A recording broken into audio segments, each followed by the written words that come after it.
बृहस्पतिवार व्रत की विधि। इस दिन बृहस्पतिवार महादेव जी का पूजन होता है। दिन रात में सिर्फ एक समय ही भोजन करें, पीले वस्त्र धारण करें तथा पीले पुष्पों का सेवन करें। भोजन भी चने की दाल आदि का होना चाहिए। नमक नहीं खाना चाहिए। पीले रंग के फूल, चने की दाल, पीले कपड़े तथा पीले चंदन से पूजन करना चाहिए। पूजन के पश्चात कथा सुननी चाहिए। इस व्रत के करने से बृहस्पति जी अति प्रसन्न होते हैं। धन और पुत्र का लाभ होता है। स्त्रियों के लिए यह व्रत आवश्यक है। इस व्रत में केले का पूजन भी किया जाता है। बृहस्पतिवार व्रत कथा प्रारंभ। एक राजा था जिसके घर में अन्न और धन की कोई कमी नहीं थी, परंतु उसकी स्त्री बहुत ही कृपण थी। वो किसी भी भिक्षार्थी को कुछ भी नहीं देती थी। सारे दिन घर के काम काज में लगी रहती थी। एक दिन साधु महात्मा बृहस्पतिवार के दिन उसके द्वार पर आए और भिक्षा की याचना की। स्त्री उस समय घर के आंगन को लीप रही थी। इस कारण साधु महाराज से कहने लगी कि महाराज, इस समय तो मैं लीप रही हूँ, आपको कुछ नहीं दे सकती, फिर किसी अवकाश के समय आना। साधु महात्मा खाली हाथ चले गए। कुछ दिन के पश्चात वो साधु महात्मा आए और उसी तरह भिक्षा की याचना की। रानी उस समय अपने लड़के को खिला रही थी। कहने लगी कि हे महाराज, क्या करूं, अवकाश नहीं है, इसीलिए आपको कुछ नहीं दे सकती। तीसरी बार महात्मा आए तो उसी तरह उनको टालना चाहा, परंतु महात्मा कहने लगे कि यदि तुमको बिल्कुल अवकाश हो जाए तब तो तुम मुझको भिक्षा दोगी। रानी कहने लगी कि हाँ महाराज, यदि ऐसा हो जाए तो बहुत ही कृपा होगी।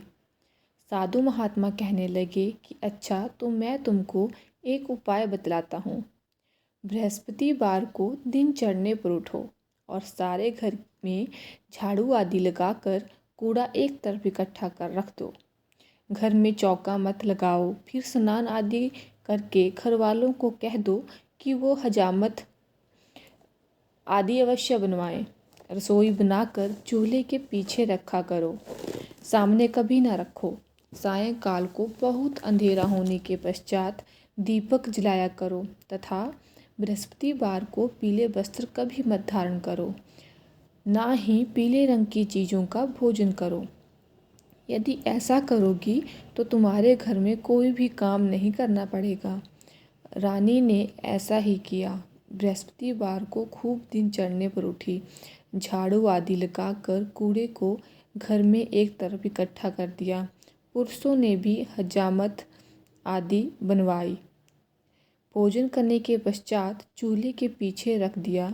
उसके पश्चात वो सब बृहस्पतिवारों को ऐसा ही करती रही। अब कुछ काल के बाद उसके घर में खाने तक को दाना ना रहा और भोजन के लिए दोनों समय तरसने लगे। राजा रानी से कहने लगा कि रानी, तुम यहाँ पर रहो, मैं दूसरे देश को जाऊँ, क्योंकि यहाँ पर मुझे सभी मनुष्य जानते हैं, इसीलिए कोई कार्य भी नहीं कर सकता। देश चोरी परदेश भीख बराबर है। ऐसा कहकर राजा परदेश चला गया। वहाँ जंगल में जाता और लकड़ियाँ काट कर लाता तथा शहर में बेचता। इस प्रकार जीवन व्यतीत करने लगा। राजा के घर रानी और दासी दुखी रहने लगी। किस दिन भोजन मिलता तो किस दिन पानी पीकर रह जाती। एक बार जब रानी और दासी को 7 रोज बिना भोजन के व्यतीत हो गए तो रानी अपनी दासी से कहा, हे दासी, यहाँ पास के नगर में मेरी बहन रहती है। वह बड़ी धनवान है। इस कारण तू उसके पास जा और वहाँ से 5 सेर बेझर ले आ, जिससे कुछ समय के लिए गुजर हो जाएगी। इस प्रकार रानी की आज्ञा मानकर दासी उसकी बहन के पास गई। रानी की बहन पूजा कर रही थी, क्योंकि उस रोज बृहस्पतिवार था। जब दासी ने रानी की बहन को देखा तो वह बोली, हे रानी, मुझे तुम्हारी बहन ने भेजा है, मेरे लिए 5 सेर बेझर दे दो। इस प्रकार दासी ने कई बार कहा, परंतु रानी ने कुछ उत्तर ना दिया, क्योंकि वह उस समय बृहस्पतिवार के व्रत की कथा सुन रही थी। इस प्रकार जब बांदी को किसी प्रकार का उत्तर ना मिला तो वो बहुत दुखी हुई तथा क्रोध भी आया और लौटकर अपने गांव में रानी के पास आकर बोली, हे रानी, तुम्हारी बहन तो बहुत ही अदामीन है। वो छोटे मनुष्यों से बातें नहीं करती, इसलिए जब मैंने उससे कहा तो उसने किसी प्रकार का उत्तर नहीं दिया। उसका कोई दोष नहीं है।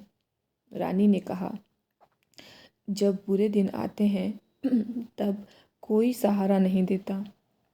अच्छे बुरे का पता आपातकाल में ही लगता है। जैसे ईश्वर की इच्छा होगी वो होगा। ये सब हमारे भाग्य का दोष है। उधर रानी ने देखा कि मेरी बहन की दासी आई थी, परंतु मैं उससे नहीं बोली, इससे वो बहुत दुखी हुई होगी। यह सोचकर कहानी को सुन और विष्णु भगवान का पूजन समाप्त करके वो अपनी बहन के घर चल दी और जाकर अपनी बहन से कहने लगी कि मैं बृहस्पतिवार का व्रत कर रही थी। तुम्हारी दासी गई, परंतु जब तक कथा होती है तब तक ना उठते हैं और ना बोलते हैं, इसीलिए मैं ना बोली। कहो दासी, क्यों गई थी? रानी बोली, बहन, हमारे अनाज नहीं था। वैसे तुमसे कोई बात छिपी नहीं है, इस कारण मैंने दासी को तुम्हारे पास 5 सेर भेजर लेने भेजा था। रानी बोली, बहन देखो, बृहस्पति भगवान सबकी मनोकामना पूर्ण करते हैं। शायद तुम्हारे घर में अनाज रखा हो। इस प्रकार के वचन रानी ने सुने तो घर के अंदर गई और वहाँ उसे एक घड़ा भेजर का मिल गया। तब वह रानी और बांदी बहुत प्रसन्न हुई और दासी कहने लगी, हे रानी, देखो, वैसे हमको भोजन नहीं मिलता, इसीलिए हम आज ही व्रत करते हैं। अगर इनसे व्रत की विधि और कथा पूछ ली जाए तो हम भी किया करेंगे। तब उस रानी ने अपनी बहन से पूछा कि बहन, बृहस्पतिवार के व्रत की कहानी कैसे है तथा व्रत कैसे करना चाहिए? रानी की बहन ने कहा कि हे बहन, गुरु के व्रत में चने की दाल मुनक्का से विष्णु भगवान का केले की जड़ में पूजन करें तथा दीपक जलाएं, पीला भोजन करें, कहानी सुने। इस प्रकार से गुरु भगवान प्रसन्न होते हैं, अन्न पुत्र धन देते हैं, मनोकामना पूर्ण करते हैं। इस प्रकार से रानी और दासी दोनों ने निश्चय किया कि बृहस्पति भगवान का पूजन अवश्य करेंगे। 7 रोज बाद जब बृहस्पतिवार आया तो उन्होंने व्रत रखा। गुड़ साल में जाकर चना बीन तथा उसकी दाल से केले की जड़ का तथा विष्णु भगवान का पूजन किया। अब पीला भोजन कहाँ से आए? बेचारी बड़ी दुखी हुई, परंतु व्रत किया था, इस कारण गुरु भगवान प्रसन्न हुए और दोनों थालों में सुंदर पीला भोजन लेकर आए।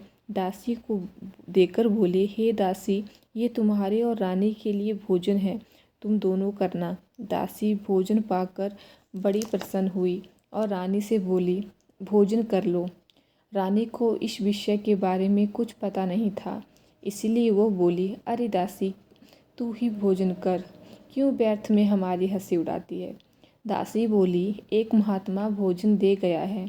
रानी बोली, वो भोजन तेरे लिए दे गया है, तू ही भोजन कर। दासी कहने लगी, वो महात्मा हम दोनों को 2 थालों में भोजन दे गया है, इसीलिए हम और तुम दोनों साथ साथ भोजन करेंगे। इसी प्रकार रानी और बांदी दोनों ने गुरु भगवान को नमस्कार करके भोजन प्रारंभ किया तथा वह प्रत्येक बृहस्पतिवार को गुरु भगवान का व्रत और विष्णु पूजन करने लगी। बृहस्पति भगवान की कृपा से फिर रानी और दासी के पास काफ़ी धन हो गया। रानी फिर उसी प्रकार आलस्य करने लगी। तब दासी बोली, देखो रानी, तुम पहले भी इसी प्रकार आलस्य किया करती थी, तुम्हें धन रखने में कष्ट होता था, इसी कारण सभी धन नष्ट हो गया। अब गुरु भगवान की कृपा से धन प्राप्त हुआ है तो फिर तुम्हें आलस्य होता है। बड़ी मुसीबतों के बाद हमने ये धन पाया है, इसलिए हमें दान पुण्य करना चाहिए। तथा भूखे मनुष्यों को भोजन करवाओ, प्याऊ लगवाओ, ब्राह्मणों को दान दो, कुआं, तालाब, बावड़ी आदि का निर्माण करवाओ, मंदिर पाठशाला बनवाकर दान दो, कुंवारी कन्याओं का विवाह करवाओ, धन को शुभ कार्यों में खर्च करो, जिससे तुम्हारा यश फैलेगा तथा स्वर्ग प्राप्त होगा। रानी ने इसी प्रकार कर्म करने आरंभ किए तथा उसका यश फैलने लगा। रानी और दासी विचारने लगी कि ना जाने राजा किस प्रकार से होंगे, उनकी कोई खबर नहीं मिली।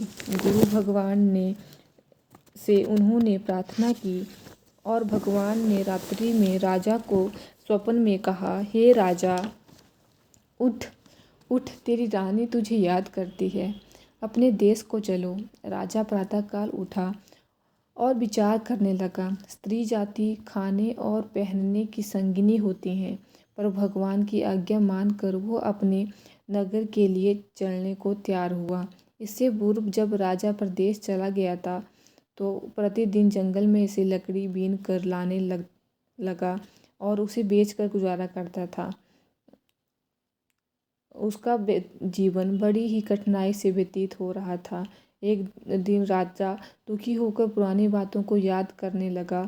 तब उस जंगल में बृहस्पति देव एक साधु का रूप धारण करके आए और राजा के पास आकर बोले, हे लकड़हारे, तुम इस जंगल में किस चिंता में बैठे हो, मुझको बतलाओ। यह सुनकर राजा के नेत्रों में आंसू भर आया और बोला, हे प्रभु, आप सब कुछ जानने वाले हो। इतना कह साधु को अपनी संपूर्ण कहानी बतला दी। महात्मा दयालु होते हैं। उसे बोले, राजा, तुम्हारी स्त्री ने बृहस्पति देव का अपमान किया था, जिससे कारण तुम्हारी यह दशा हुई। अब तुम किसी प्रकार की चिंता मत करो, भगवान तुम्हें पहले से अधिक धनवान करेगा।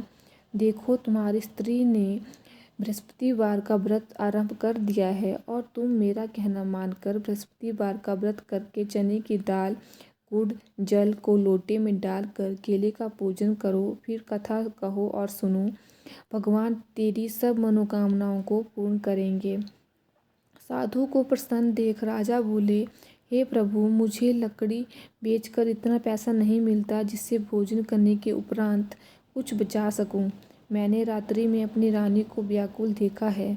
मेरे पास कुछ भी नहीं है जिससे कम से कम उसकी खबर तो मंगा सकूं, और मैं कौन सी कहानी कहूँ ये मुझे मालूम नहीं है।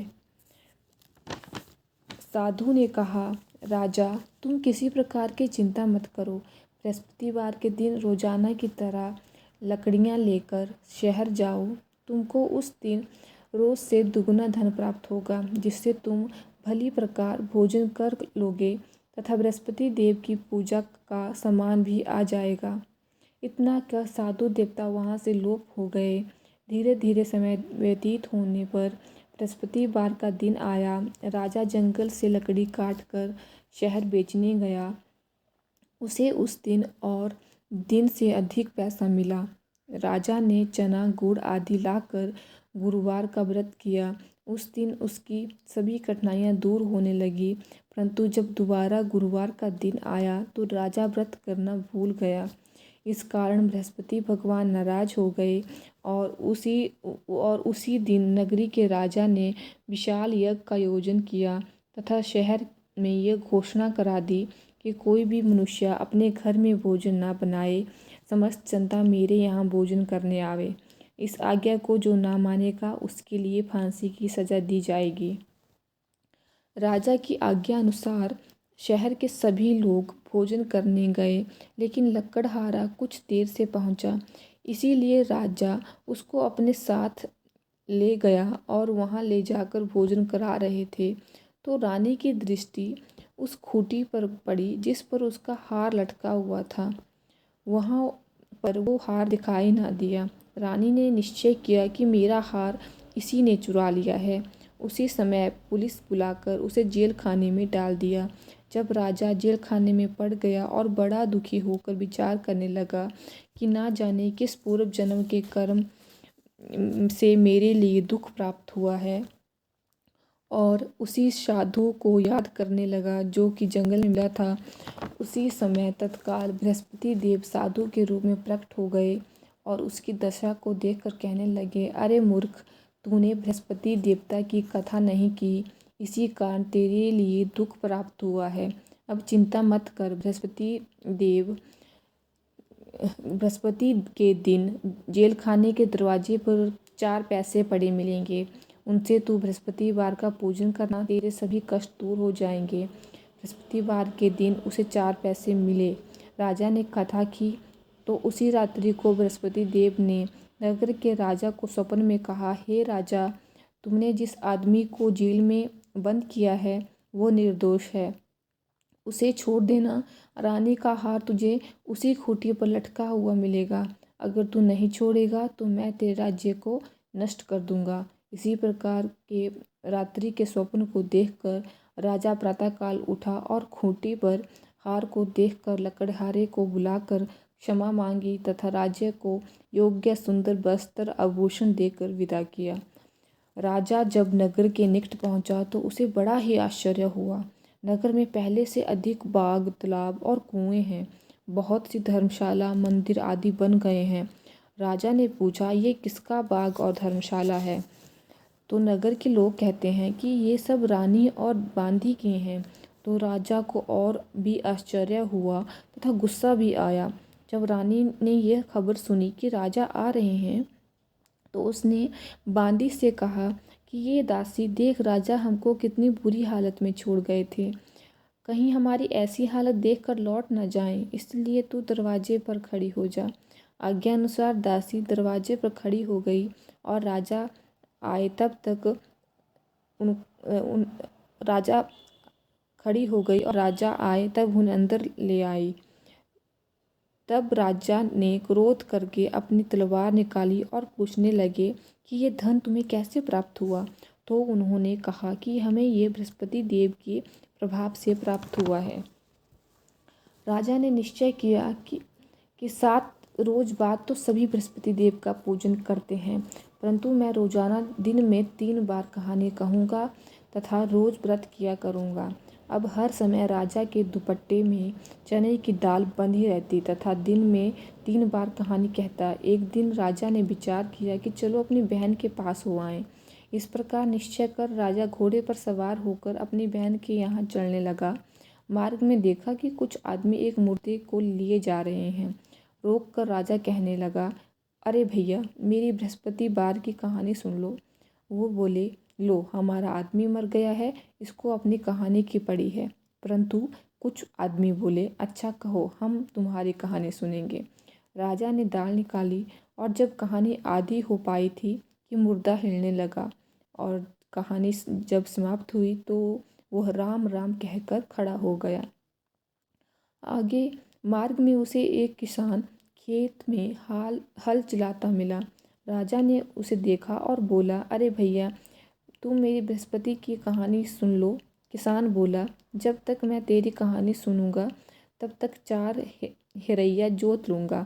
जा, अपनी कहानी किसी और को सुना। इस प्रकार राजा आगे चलने लगा और जैसे ही आगे चलने लगा,